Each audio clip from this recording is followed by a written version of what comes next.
up, everybody? This is Samantha. Amir. And together we are Killa Meets World with a little booba. Today we are doing the long-awaited video for our COVID wedding story. If you haven't seen part 1, feel free to check it out over here. But we are going to continue with part 2 of the COVID wedding story.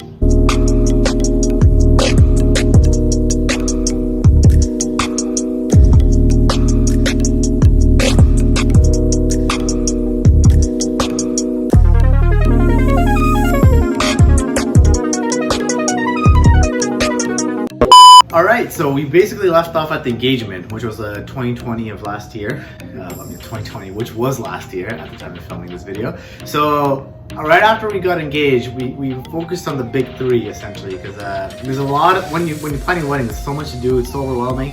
But the big 3 were like the date of the church, yeah, the date of the gurdwara, yes, and the date of the reception. Like getting those booked, because we didn't want to book like gurdwara like one weekend and then next weekend the church, and then it's too far apart because people are flying in and whatever for the wedding. So we wanted it like back to back. So those are the 3 things we focused on first. So banquet halls were actually pretty nice, I'd say. I mean, we did our research on Google, obviously, checked the ones that had really good reviews, and then we decided to go and look at them. So basically, some of our main criteria included being able to accommodate 350 people, like 300 to 400 people.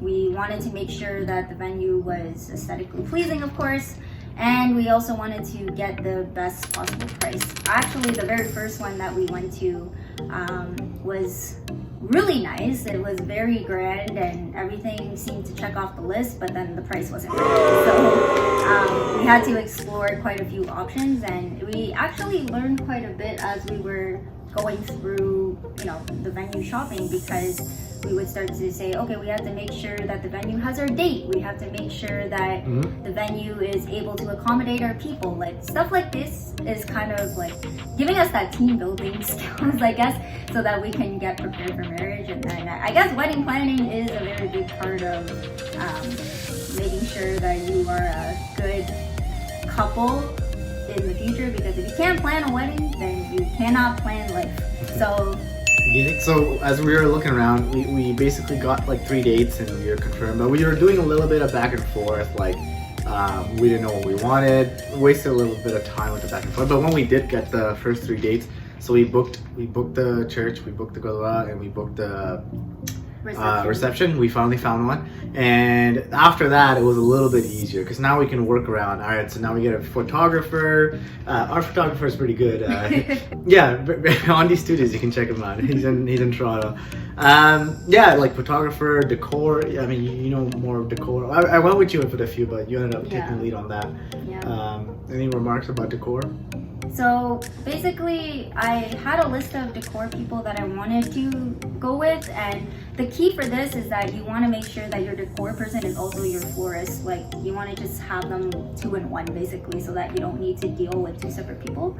So I initially found one, and he was pretty good. Like, his prices were reasonably priced. The only issue I felt was there's a lack of communication. He wasn't very responsive. So I didn't end up going with him, but my aunt recommended me someone in Mississauga who was extremely good. She is pretty much like the whole package in one that I was looking for. So we ended up going with her, and we got that all settled. So we had decor for both the reception and the church. So that was really great. Well, what about the wedding cake?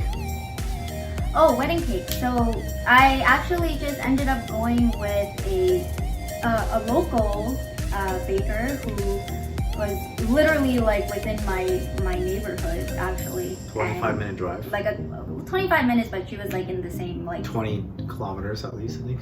Yeah. But whole point is that she was nearby, and she's still good. Like I tasted her cakes; they're delicious. Yeah, 2020. COVID was like still brand spanking new.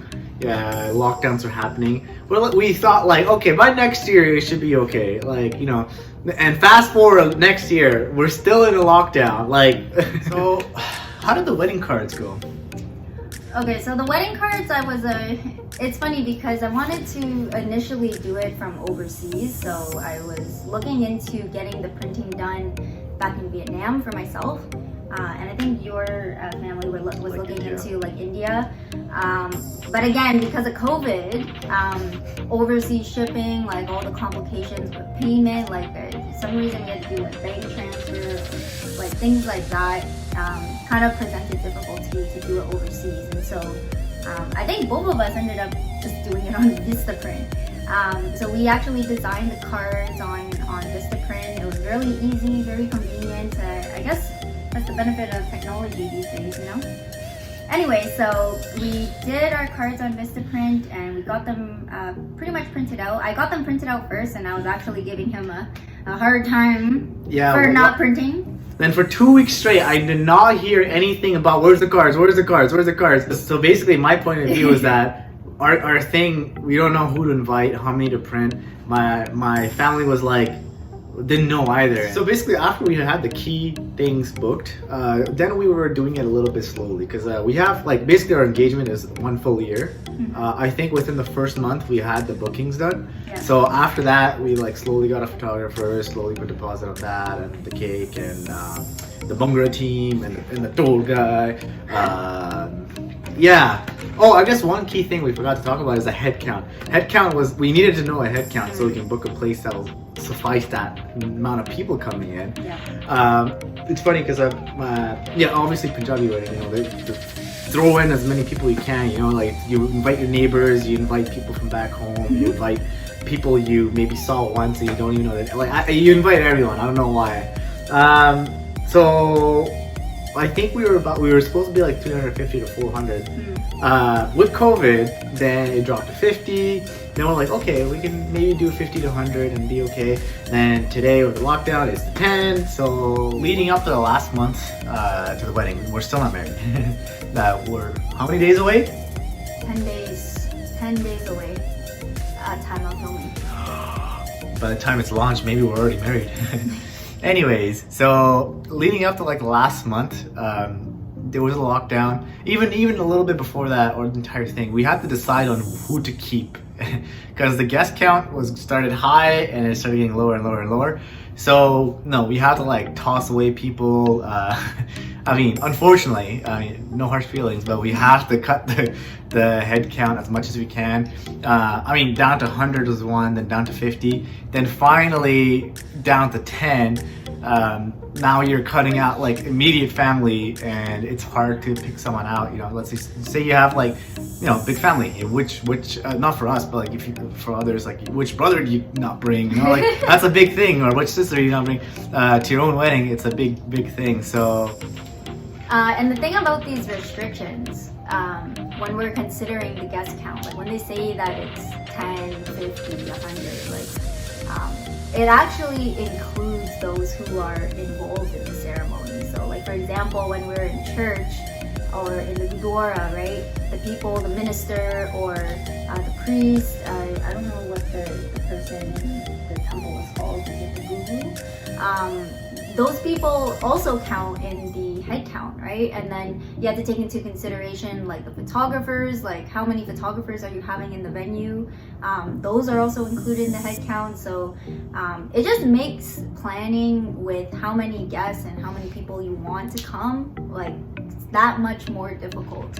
And so right now with the restrictions being only 10 people, that also includes us and the people who are involved in the ceremony. So that's basically a really hard way to pick our guests. So what we had to do in the end, after all, is we moved our big reception to the following year, 2022, and we moved the Gurdwara, the church, and the little mini reception that we were planning to have to August. Yeah. And what are we doing on our wedding date? On the wedding date, we are getting married civilly.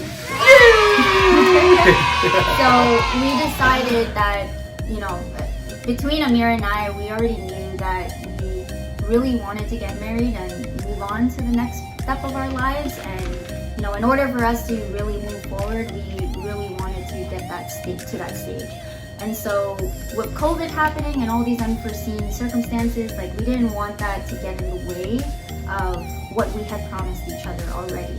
And so we decided that our best option and the most logical solution would be to do it civilly with you know, an officiant and have our families present. So we were able to, we were managing to keep Amir's immediate family and my immediate family able to witness our matrimony on the 22nd, which we I think it's still going to be very beautiful, and I'm really excited to kind of go through that process, because you know, I mean, considering if it weren't COVID, I probably wouldn't have experienced that kind of ceremony, and now we get to experience both, right? So I guess there is some interesting stories to add to our wedding story. Why get 2 bubble teas, even if they're small, for like $4.50 or whatever, and where you can get an XL for like $7? I don't know. Overall, probably like saving $1 or 2. Anyways, brown jeans. As Russell Peters says, Indians invented it under you. That's how cheap it is. Are you quiet? You quiet? And it's your run! So thank you guys so much for watching this video. Honestly, I have a feeling that COVID story is gonna have a part 3, because we need to talk about our actual traditional ceremonies now. You know, we have all of it planned, it's ready to go, like all the vendors are booked. It's just been moved to a later date. And so I really hope that come like 3 months from now, we'll be able to go into COVID part story. COVID story part 3, because that would kind of wrap up our whole wedding series on YouTube. So really looking forward to that. But if you guys like this video, please hit that like button, smash that subscribe button, and tap that notification bell so you can be notified on future videos that we decide to post.